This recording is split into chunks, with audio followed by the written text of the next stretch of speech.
आज हम क्या पढ़ने वाले, conformational isomers of butane. So let's start a video.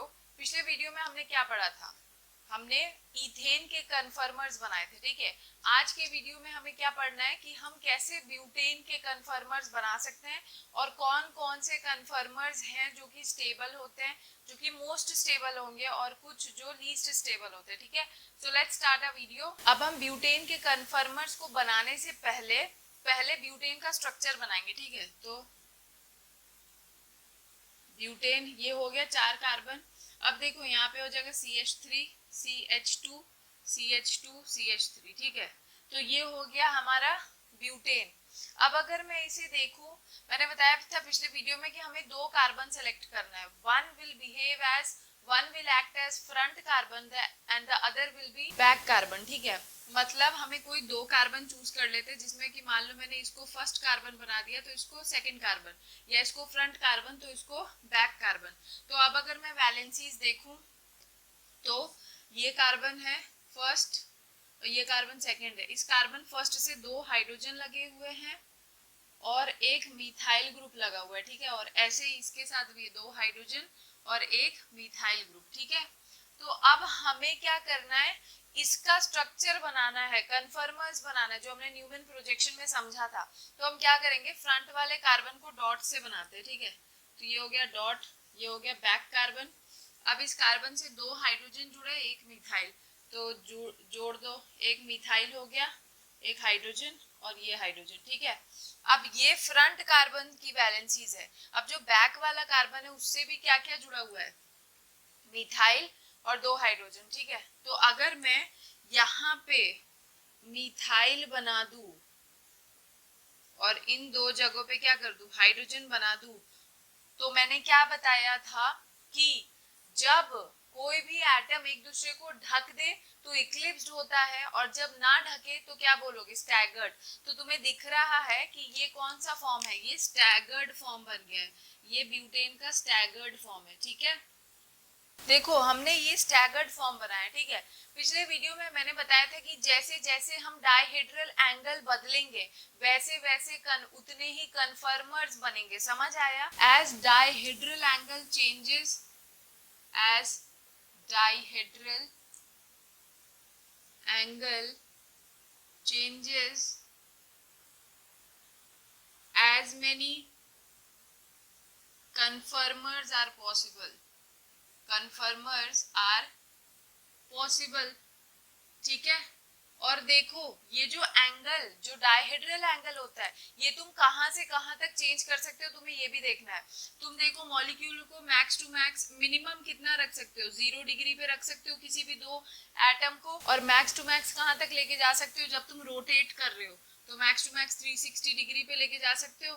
तो तुम्हें क्या करना है, डायहेड्रल एंगल 0 से 360 तक ही चेंज करना है, और इस दौरान में जितना जितना तुम चेंज करोगे उतने कन्फर्मर्स बनेंगे, समझ आ रहा है। और एक बात याद रखो, यहाँ पे जो एंगल का चेंज है हमें 60 डिग्री का ही लेके चलना है। तो इसका मतलब हमने पहला, अगर हम ये 2 एटम को कंसिडर करें तो हमने इन दोनों के बीच में पहला एक स्ट्रक्चर बनाया जिसमें कि थीटा कितना है, 60 डिग्री, ठीक है। अब देखो, अब अगर मैं इसी मिथाइल ग्रुप को 60 डिग्री और रोटेट कर दूं तो यहाँ पे क्या हो जाएगा, ये 120 डिग्री पे आ जाएगा, ठीक है। तो ये दूसरा स्ट्रक्चर कैसा बनेगा, CH3 H और ये वाला मिथाइल ग्रुप अब यहाँ आ जाएगा, ये वाला हाइड्रोजन जो है वो कहाँ चला जाएगा, यहाँ, और ये वाला यहाँ चला जाएगा, ठीक है। तो स्ट्रक्चर कुछ ऐसा बन गया, CH3 H और ये हो गया H। अब इन 2 मिथाइल ग्रुप के बीच का एंगल, अगर इसे देखोगे तो ये क्या है, स्टैगर्ड फॉर्म। अगर इसे देखोगे तो यहाँ पे हाइड्रोजन के पीछे मिथाइल है, मिथाइल के पीछे हाइड्रोजन है, हाइड्रोजन के पीछे हाइड्रोजन है, मतलब यहाँ पे एटम्स एक दूसरे को कवर कर रहे हैं। तो इसका मतलब ये कौन सा फॉर्म हो गया, ये इक्लिप्स्ड कहलाता है, समझ आया, ठीक है। अब हमें क्या करना है, अगर मैं इस मिथाइल ग्रुप को 60 डिग्री और रोटेट करूं तो 60 डिग्री और रोटेट करने पे क्या बनेगा, CH3 H यहाँ पे आ गया मिथाइल, और यहाँ पे H और यहाँ पे क्या होगा H, ठीक है। तो अब देखो ये 2 methyl group opposite to each other है, मतलब कि ये एक दूसरे पे मैक्सिमम डिस्टेंस पे है और यहाँ पे थीटा कितना है 180 डिग्री। और इसी कन्फर्मेशन को हम लोग क्या बोलते हैं, एंटी स्टैगर्ड। जो मैंने पिछले वीडियो में बताया था कि जब दो एटम्स एक दूसरे से 180 डिग्री के डिस्टेंस पे रहते हैं तो वो मोस्ट स्टेबल कंडीशन होता है, समझ आया। तो स्टैगर्ड में भी सबसे स्टेबल कंडीशन क्या होगा, जब दो एटम के बीच का एंगल 180 डिग्री होगा, और इसे हम बोलते क्या है, एंटी स्टैगर्ड। ठीक है, अब देखो इसे 60 डिग्री और रोटेट करो, यहां आ जाएगा तो क्या बनेगा, CH3H और यहाँ पे आ गया हमारा CH3, यहाँ पे आ गया H और यहाँ पे आ गया H। ठीक है, तो ये हो गया फिर से क्या, इक्लिप्स्ड। यहाँ पे इन दोनों के बीच का एंगल कितना है, ये मिथाइल और ये मिथाइल के बीच का एंगल कितना है, थीटा 240 डिग्री, समझ आया। अब देखो, अब और क्या कर सकते हो, और ये भी क्या कहलाता है, इक्लिप्स ही कहलाता है, इसे भी क्या बोलोगे, इक्लिप्स्ड। अब एक और कंडीशन है, अब फिर से इसे और रोटेट कर दो तो ये यहाँ पे आ जाएगा CH3H। अब क्या हो गया, यहाँ पे आ गया मिथाइल, यहाँ पे आ गया हाइड्रोजन और यहाँ पे आ गया हाइड्रोजन। ठीक है, तो अब कितना एंगल है, अब इन दो मिथाइल ग्रुप के बीच का एंगल जो है वो पूरा इतना रोटेट कर चुका है, तो ये कितना आया, इन दोनों के बीच का एंगल थीटा यहाँ पे कितना है 300 डिग्री, समझ आ रहा है। और देखो अब एक और लास्ट कंफर्मेशन बन सकता है, जब मिथाइल और मिथाइल फिर से एक दूसरे के क्या हो जाए, बिल्कुल पीछे पीछे प्रेजेंट हो जाए, तो उसमें क्या होगा, वो कुछ ऐसा बनेगा, CH3H, यहाँ पे भी CH3, यहाँ पे H और यहाँ पे भी क्या हो गया H। ठीक है, तो अब इन दो मिथाइल ग्रुप के बीच का एंगल कितना है 360 डिग्री, और इसे भी हम लोग क्या बोलते हैं, इक्लिप्स्ड फॉर्म, समझ आया। तो ये हमारा क्या हो गया, इक्लिप्स्ड फॉर्म। ठीक है, तो इस तरीके से हम किसी भी मॉलिक्यूल का कन्फर्मर बना सकते हैं just by rotation of atom around carbon carbon single bond. हम क्या कर रहे हैं, यहाँ दो एटम को ले लो, एक दूसरे के रिस्पेक्ट में उसे 60 डिग्री के एंगल पे रोटेट करते रहो, तो वो जो भी स्ट्रक्चर बनेगा वो क्या होगा, उसका कन्फर्मर्स कहलाएगा, समझ आ रहा है। तो देखो हमने क्या किया, हमने ये ब्यूटेन के कन्फर्मर्स बना लिए, ठीक है। लेकिन अगर एक चीज नोटिस करो तो तुम्हें क्या दिखेगा, जो ये फर्स्ट स्ट्रक्चर है, फर्स्ट सेकेंड थर्ड फोर्थ हो गया, फिफ्थ हो गया और ये सिक्स्थ हो गया। ठीक है, बताओ सिक्स्थ हुआ है। अच्छा, अगर मैं कुछ ऐसा स्ट्रक्चर, मतलब इसका एक और फॉर्म बना सकती हूँ जब दो मिथाइल ग्रुप के बीच का एंगल कितना होगा 0 डिग्री, CH3HH। यहाँ पे तो ये मिथाइल ग्रुप यहाँ से पूरा रोटेट करके आया है, तब का ये फॉर्म बना है ना। जब अभी इसके बीच का एंगल 360 है, मान लो जब इनिशियली हम स्टार्ट करते हैं तब अगर मैं ऐसा कुछ स्ट्रक्चर बना दूं कि मिथाइल ग्रुप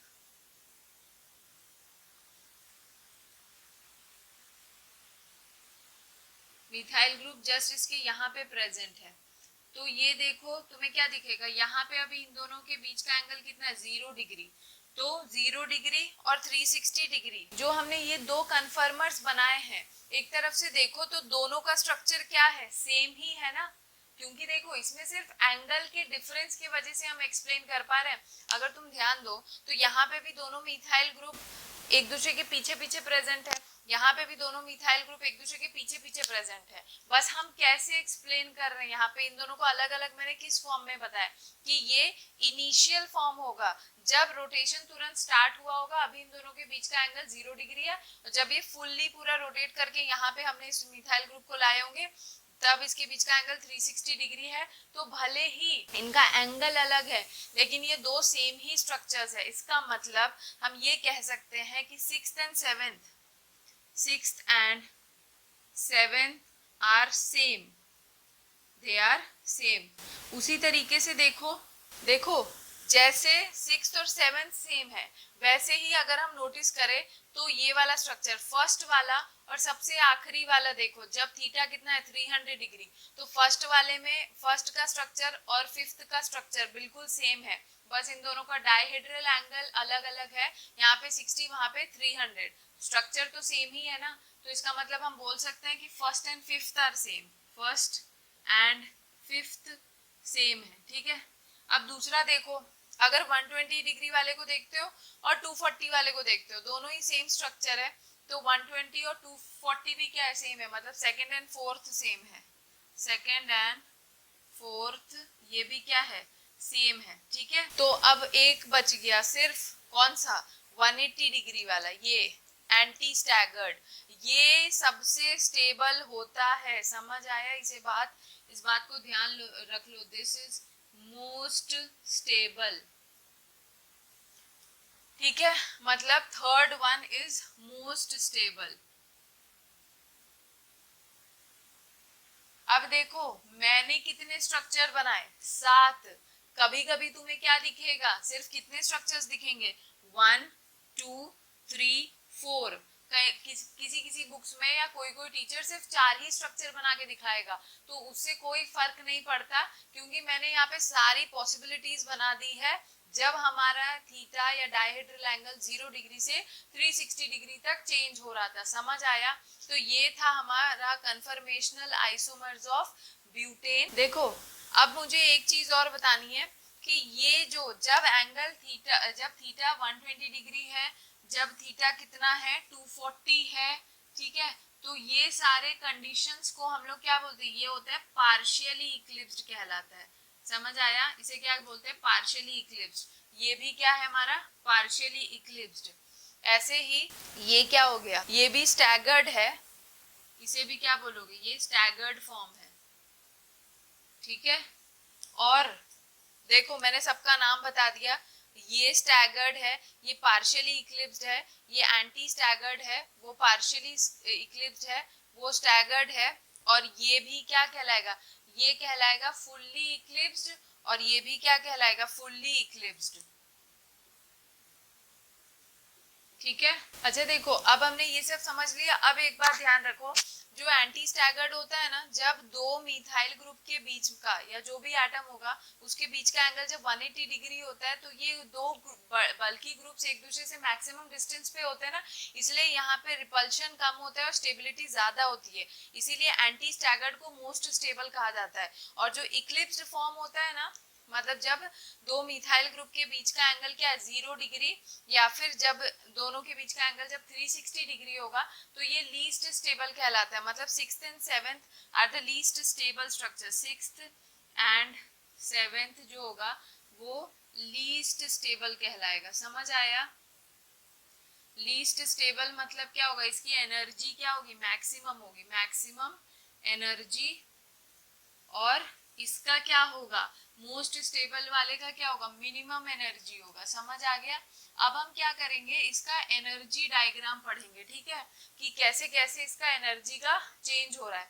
तो अगर हम एनर्जी डायग्राम पढ़ते हैं, जिसमें कि हमने क्या किया है, यहाँ पे एनर्जी लिया है, और अगर यहाँ पे एंगल ऑफ रोटेशन ले लिया, जो भी हम एंगल से रोटेट करें अगर हम उसको ले लेते हैं, तो हम ग्राफ कैसे बनाते हैं, देखो सबसे पहला 0 डिग्री, फिर 60 डिग्री, फिर 120 डिग्री ले लो, फिर कितना आएगा 180 डिग्री, फिर 240, फिर आएगा 300 डिग्री, एंड फिर क्या आता है 360 डिग्री, ठीक है। तो इस तरीके से हमने यहाँ पे एक्स एक्सिस पे एंगल ऑफ रोटेशन लिया है या डायहेड्रल एंगल लिया है, और इस ग्राफ पे क्या, इस पे क्या लिया है, इस पे एनर्जी लिया है, ठीक है, एनर्जी का चेंज क्या क्या हो रहा है। तो अब देखो हमें क्या करना है, सबसे पहले 0 डिग्री वाला स्ट्रक्चर देखो, तो 0 डिग्री वाला क्या है, फुल्ली इक्लिप्स्ड फॉर्म, जब दो मिथाइल ग्रुप जस्ट एक दूसरे के पीछे पीछे होते हैं, तब इनके बीच में क्या होगा, मैंने बताया था पिछले वीडियो में, इनके बीच में टॉर्सिनल स्ट्रेन भी होगा और स्टेरिक स्ट्रेन भी होगा, यहाँ पे टॉर्सिनल स्ट्रेन भी होगा, स्टेरिक स्ट्रेन भी होगा, ठीक है। यहाँ पे अब क्योंकि इस वाले स्ट्रक्चर में स्ट्रेन बहुत ज्यादा आ जाता है मॉलिक्यूल में, तो इसकी स्टेबिलिटी घट जाती है और इसके पास एनर्जी बहुत होगा, ठीक है, तो इसका मतलब इसकी एनर्जी सबसे मैक्सिमम होगी, ठीक।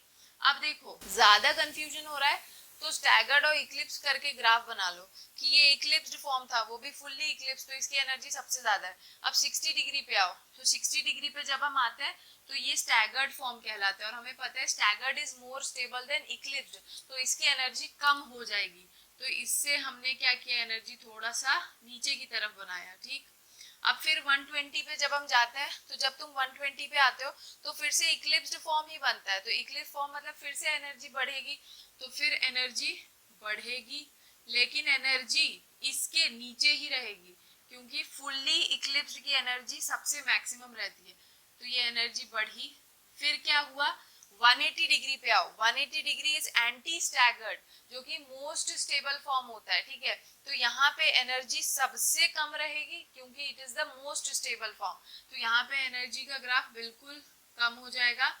और फिर 240 पे आओ, 240 पे फिर से क्या बन रहा है हमारा, इक्लिप्स्ड फॉर्म, तो इक्लिप्स्ड फॉर्म है तो फिर से यहाँ पे एनर्जी बढ़ेगा, लेकिन किसके बराबर रखोगे, मैंने बताया था क्या होता है 120 और 240 सेम ही स्ट्रक्चर है ना, तो एनर्जी भी सेम रहेगी, तो यहाँ पे इसके लेवल पे ही बना लो, ठीक। अब देखो 300 में क्या हो गया, फिर से स्टैगर्ड फॉर्म आ गया, तो फिर इसकी एनर्जी डाउन होगी, ठीक है, तो इसकी एनर्जी डाउन हुई, लेकिन टच नहीं करना है क्योंकि टच सिर्फ 180 डिग्री वाले का हुआ है। अब देखो 360 डिग्री, 360 क्या होता है, फिर से फुल्ली इक्लिप्स फॉर्म है, तो इसकी एनर्जी फिर से बढ़ेगी, और फिर से बढ़ के ये अप्रोक्स कहाँ तक रहेगा, जहां तक ये फुल्ली थीटा 0 डिग्री की एनर्जी थी, तो यहाँ तक ये भी टच करेगा,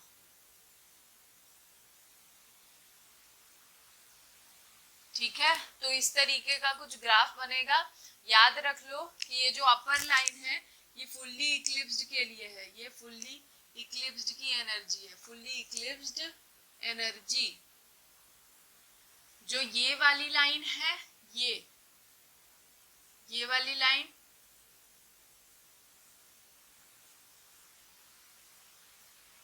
ये लाइन किसके लिए, पार्शियली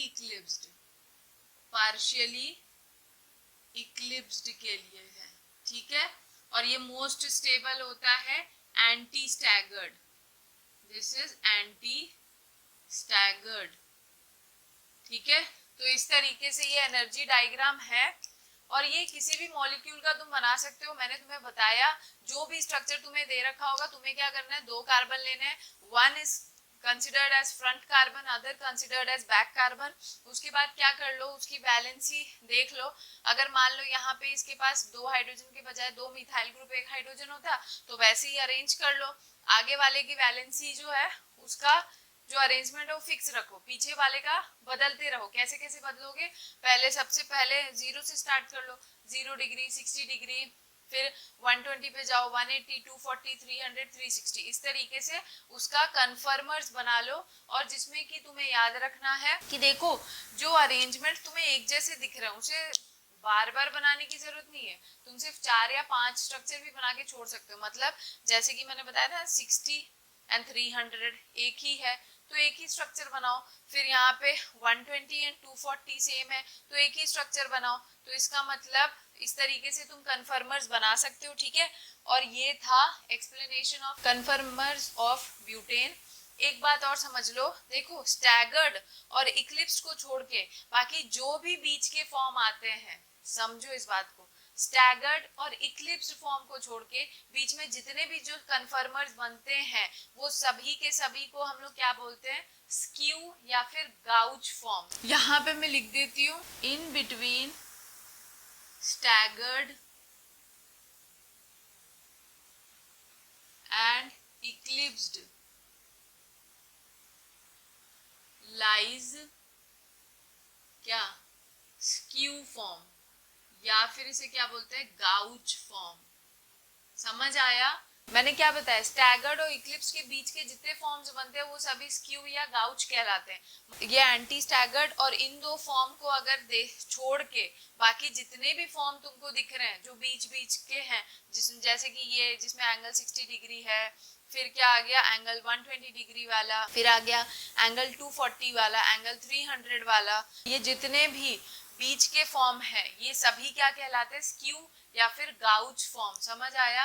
तो गाउच वाले में याद रख लो कौन कौन सा, 60 डिग्री वाला कहलाएगा गाउच फॉर्म, फिर क्या होगा 120 डिग्री वाला कहलाएगा गाउच फॉर्म, फिर क्या हो जाएगा 240 300, 240 एंड 300। तो मतलब स्टैगर्ड और इक्लिप्स के बीच का जितने भी फॉर्म्स बनते हैं उसे हम लोग स्क्यू या फिर गाउच फॉर्म कहते हैं। I hope conformational isomers of butane समझ आया होगा। अगर समझ आया तो लाइक शेयर और सब्सक्राइब कर दो, और अगर कोई क्वेश्चन है तो कमेंट सेक्शन में पूछ सकते हो। Thank you.